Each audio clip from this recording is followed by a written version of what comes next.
4 years ago, I retired. During COVID, I pretty much kind of just said, kind of done working. I'm not going to bother anymore. And I've been retired, sort of a little bit semi-retired, more retired than not, for the last 4 years. Excuse me, let me just fix this camera. So I'm 53, turning 54 this year. And a lot of people think that when you're retired, you just kind of sit around and do nothing and you just basically just kind of wither away. And that it all depends on you and the kind of lifestyle you want to have.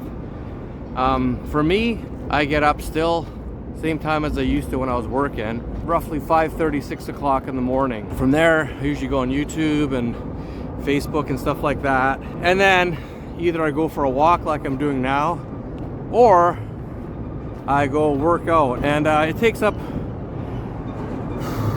a good portion of my day doing that. And like I said, you can be bored, you can sit on the couch and watch Netflix all day, or you can live an active lifestyle, find things to do that motivate you, keep you busy, keep you happy. So it's all about choices that you make. And a lot of people, a lot of retirees and stuff seem to make the wrong choices, of course. They're not really sure what to do. Some people get depressed. Some people go back to work. And I think the fine line actually for me is a little bit of work and a lot of retirement. But everybody's different. Keeping active is, I think, the most important thing that you can do. And just find things to do. That way you'll keep happy, you'll keep motivated. Us as human beings want to keep motivated. We are built, we're built to build things. We're built to make things happen. We're not built just to sit on our asses and just kind of wither away like a rotting tree stump. That's not what humans are designed for. If you want a truly happy and fulfilling life, you have to find things to do. It doesn't really matter what it is. It's what resonates with you. You know, a lot of people ask me, what do you do all day long? I do whatever I want. I do this. I got my YouTube channels here and there. I got my working out, walking, general stuff around the house and stuff like that. And some leisure time, not doing much at all, wasting time, just screwing around. But I do what I want. What do you do on the weekends? Well, that's what I do all the time. Mine, plus a little bit of work. But overall, it's great. And I don't really see a point working till 65. Like, you got to think about the metrics. You're working till 65 years old. The average expectancy of a male, 85 maybe. So you retire at 65, and then you got 20 years to just kind of do what you want. In your older years, when you're getting older, you might be getting sicker, you know, you're possibly weaker. Things happen health-wise in your later years. So logically speaking, wouldn't you want to retire as soon as possible? Why the hell would you want to work till 65, unless that's just your life and you absolutely love working, you love your job, you love your career? Once again, it all boils down to the individual. What do you want to do? What do you want your life to be?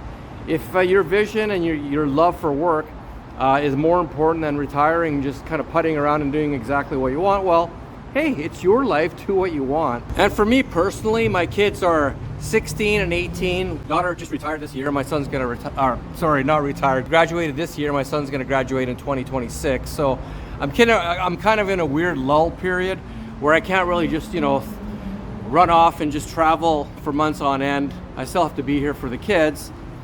And that's why, you know, I'm not traveling 4 or 5 months to Arizona or whatever in the winter time. I think the quicker you get out of the rat race, the better it is, because all you're doing, if you think about your day, you gotta wake up early, brush your teeth, have breakfast, and then you're in traffic, depending on where you live, how long it takes. I don't know, LA obviously is longer than it's gonna be in Omaha, Nebraska, but you're in some kind of traffic.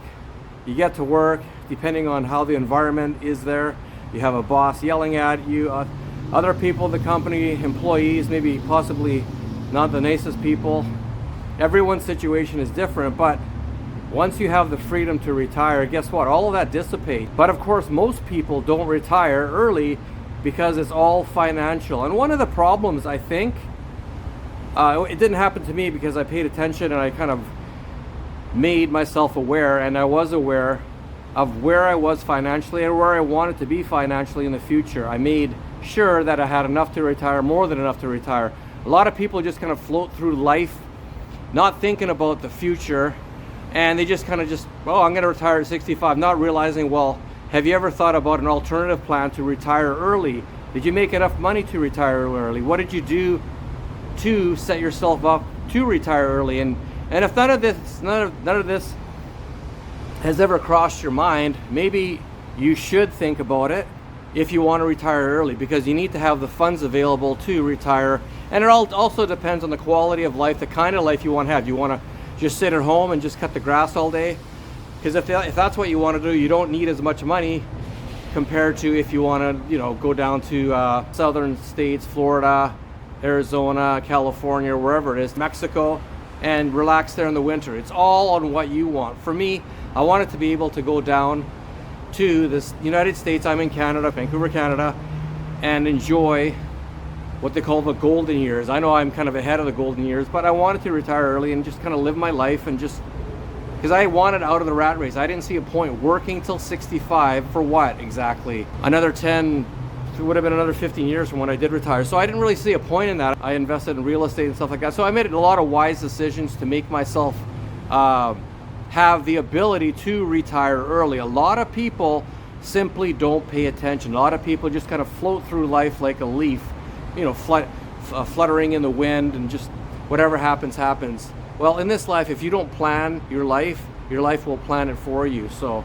and if you don't fail to plan, you'll plan to fail. And I'm not saying you're going to fail if you retire at 65, but it's all depending on what kind of lifestyle you have. And if you want to retire early, you have to plan ahead. It just, because finances nowadays, especially with inflation, everything costing so much, mortgage rate, interest rates going up and stuff like that, food, gas, everything else, it's harder to retire early, especially here in Vancouver, where the median price of a house is about $1 million in the city of Vancouver.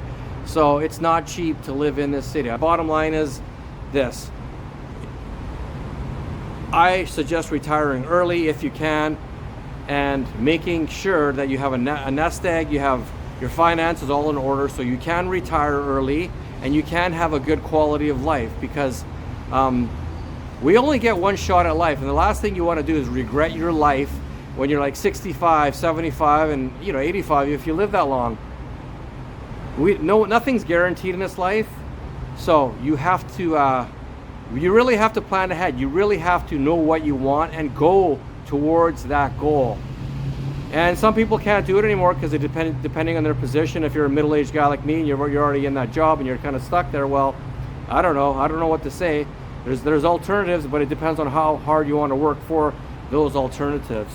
But for me, retiring early and just enjoying my life, and on top of it being healthy, is super important, because I want to have a good quality of life right into my 80s and 90s. So I'm doing everything I can, and including watching what I eat. Usually, sometimes I binge eating chips and stuff like at night, but usually I'm pretty good. I got to watch it a little bit more, of course, but I'm trying to set myself up for a good quality of life in the future. The financial part is already taken care of. Now I'm still working, and will continue working on the health aspect of my life, so I am healthy right into my like I said, 80s and 90s. So you got to use your head, you got to think ahead, you got to plan ahead, and you got to hope for the best. Even if you use your head and plan ahead, doesn't mean everything's going to work out exactly as planned. But if you plan to achieve your goals, then the chances of you achieving your goals are going to be more likely than not achieving your goals. If you don't have any goals, well, then you got nothing to achieve, and you're just basically, whatever happens in your life. And that's, in my opinion, that's a shitty way to live. I think you should plan everything out, so at least you kind of have a shot at having the best quality of life with everything that you wanted to do in your life before it's too late. Because life comes quick and it goes fast. You're born and all of a sudden you're 50 years old, retired. Like, where the hell did the time go? Where did the time go with my kids and stuff like that? It goes fast, and the sooner you realize that time goes fast, the quicker you're going to plan ahead. I think it's important for people in our generation, Gen X, to understand that, hey, we're from the 80s, 70s and 80s and stuff like that, but now we're creeping up, and we're the new baby boomers, and we're getting there. So let's plan ahead. Let's look to the future and make sure we have a good quality of life right into our 50s, 60s, 70s, 80s, and 90s. Thanks for watching. Hit the like button and subscribe. Thanks a lot, guys.